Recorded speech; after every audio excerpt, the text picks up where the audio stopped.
ne sont pas satisfaits ici au Sénégal. Alors que nous avons des sportifs. Rien que pour la randonnée, nous avons au moins 100 000 licenciés à travers le Sénégal. Donc nous allons travailler en étroite collaboration avec le Centre national de transfusion sanguine pour aider et surtout assurer un plaidoyer à chaque fois qu'il y a une randonnée pour inciter les gens, pour les encourager à donner du sang, ce qui est, n'est-ce pas, un devoir civique. Je voulais vous remercier, vous aussi. Rappelez-nous votre nom. Sal Papa Salou, président de la Fédération sénégalaise des randonnées pédestres. Au niveau de la Fédération sénégalaise De Dakar, de Rufisque, de Sébikotane et de toute la banlieue, vraiment pour venir répondre à l'invitation du Centre national, ce qui est pour nous un devoir civique. En tant que fédération nationale, je crois que c'est tout à fait normal que nous puissions participer à ces genres d'initiatives. Donc merci encore à tous les randonneurs, merci à la presse qui est venue couvrir l'événement. Merci. Le Centre national de transfusion sanguine, en partenariat avec la Fédération sénégalaise de randonnée pédestre, a souhaité profiter de l'organisation du 10e congrès de la Société africaine de transfusion sanguine pour lancer une campagne de communication sous le don de sang. Nous avons donc jugé que pour démarrer cette campagne, il fallait à travers cette randonnée pédestre qui nous a amené sur ce parcours, mobiliser donc la population, sensibiliser la population sur une situation qui est quand même intolérable. Nous sommes dans un pays où plus de 60% de la population sont jeunes et nous avons actuellement des besoins annuels d'environ 200 000 dons de sang par an et il n'y a que 2 tiers de ces besoins qui sont satisfaits.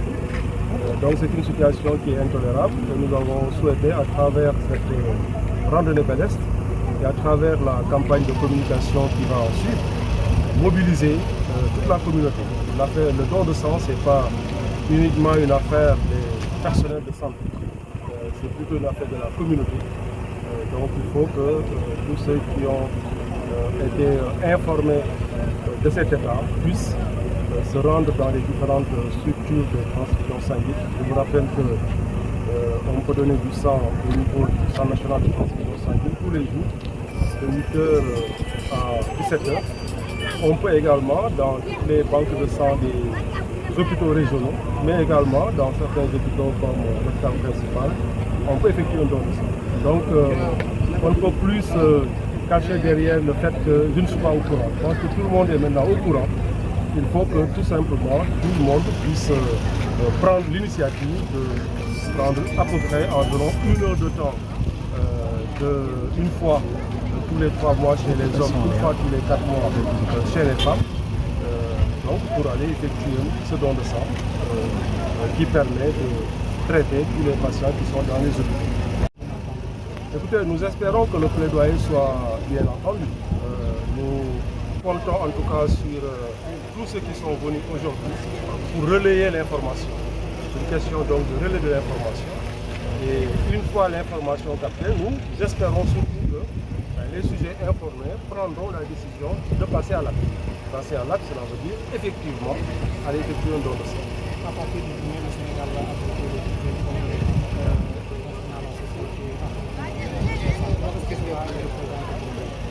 Le Sénégal est le premier pays d'Afrique francophone pour organiser ce congrès. C'est le 10e congrès, mais tous les congrès précédents s'étaient déroulés en Afrique australe, en Afrique du Nord, etc. Donc c'est un honneur pour nous d'abord de recevoir tous nos hôtes. Nous avons aussi le plaisir de recevoir beaucoup d'autres pays africains, européens. Il y a le président de l'établissement français du sang qui est là. Et nous espérons en tout cas sur ces 4 jours-là, non seulement actualiser, parce qu'il y a des journées éducationnelles qui permettront donc d'actualiser les connaissances pour tous les participants, mais nous espérons plutôt échanger sur les problématiques de la transfusion. On sait qu'en Afrique, il n'y a pas assez de sang, donc le problème de l'autosuffisance, de la disponibilité est un problème. On sait également que la sécurité transfusionnelle constitue un défi, parce que nous sommes toujours dans des pays où la prévalence de certains marqueurs infectieux comme les hépatites, cette prévalence est assez élevée.